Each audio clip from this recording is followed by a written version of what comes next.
কণ্ঠশিল্পী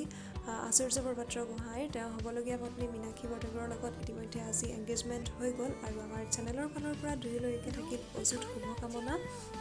আৰু আগলৈ আপোনালোকে এনেধৰণৰ ভিডিঅ' চাই থাকিবৰ কাৰণে প্লিজ এই চেনেলটো ছাবস্ক্ৰাইব কৰিবলৈ একেবাৰে নাপাহৰিব।